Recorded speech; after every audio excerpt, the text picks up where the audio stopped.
Hi, dear friends. I welcome you all to our channel NT UGC Net English Literature. Okay, so today we'll be discussing about a period that is the Caroline Age. Okay, so let's start. The Caroline Age. The time period of it was from 1625 to 1649.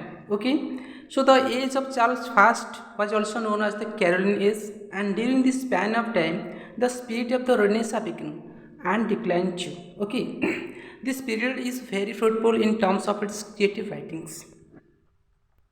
The Caroline Age has its time span of Charles I during 1625 to 1649.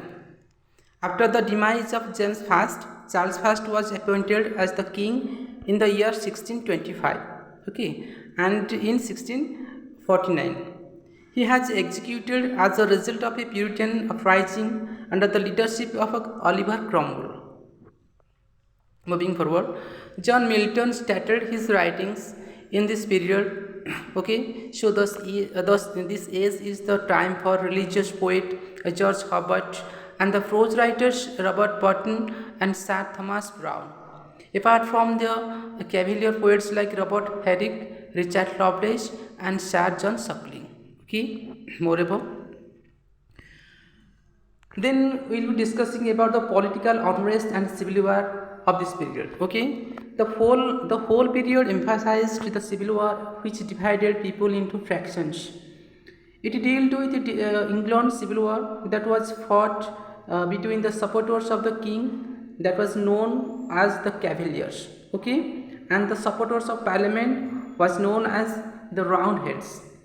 Okay, the crisis started when James I reclaimed the right of royalty from an act of parliament and supported the divine right while ignoring the importance of parliament. The Puritans influenced the English middle class since the reign of James I and play a powerful force role in the social life of the age and initiated the movement for social and constitutional reforms. Moving forward, the hostilities and the atrocities which began in the year 1642 ended with the banishment of Charles I in 1649. There was a great political instability during 1649 to 1660 and the establishment of the Commonwealth under the leadership of Oliver Cromwell. Okay. But the political chaos and volatility ended with the restoration of Charles II in the year 1660. Okay,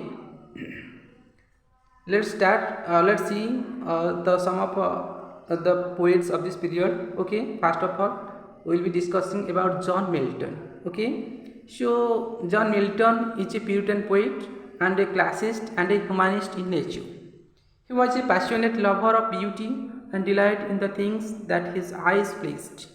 He wrote yearly poems including The Morning of Christ's Nativity, which was published in the year 1629, and El Allegra, which is published in the year 1645, and Tu Penes Sesso, which is published in the year 1645, which exhibit eternal beauty. Okay, then his important poem also Lycidas, which was published in the year 1637. It is a pastoral elegy written on his friend death, Edward King, who was drowned on a voyage to Ireland.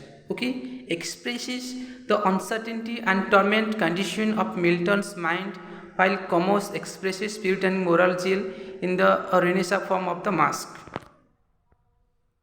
The purpose of Paradise Lost is to justify the ways of God to man, and Paradise Regained depicts Christ's resistance to Satan's temptations and his victory over them, and Samson Agonist also emphasizes the biblical aspects and is untainted with moral earnestness and righteousness. Okay, so John Milton's three important work: Paradise Lost, Paradise Regained, and Samson Agonist.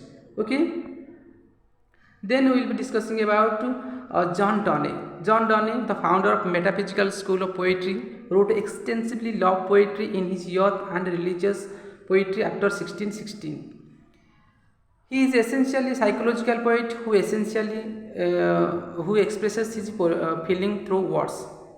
Okay, the flea, the good morrow, the sun rising, the canonization, valediction, etc. are some of his writings. Okay.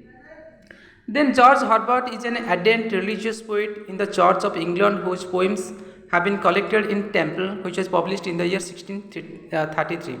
His poetry is marked by the clarity and naturalness of expression, concrete imagery, and conceits. Then Henry Vaughan is a mystic of heart and religious in nature.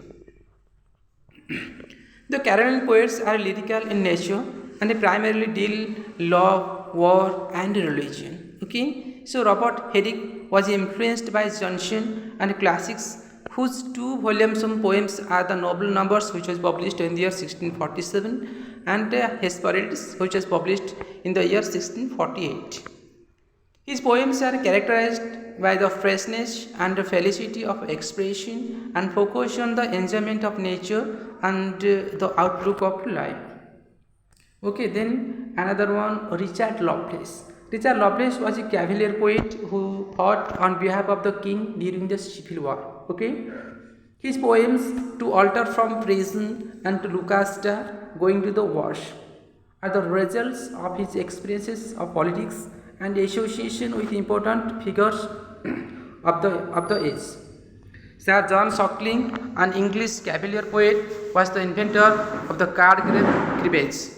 His noticeable poem is Ballad of an Wooding. Okay, so conclusion. So let's talk about what actually Cavalier age is talking about. Okay, so in nutshell, it is an age of poetry because poets were wholeheartedly devoted to writing poetry.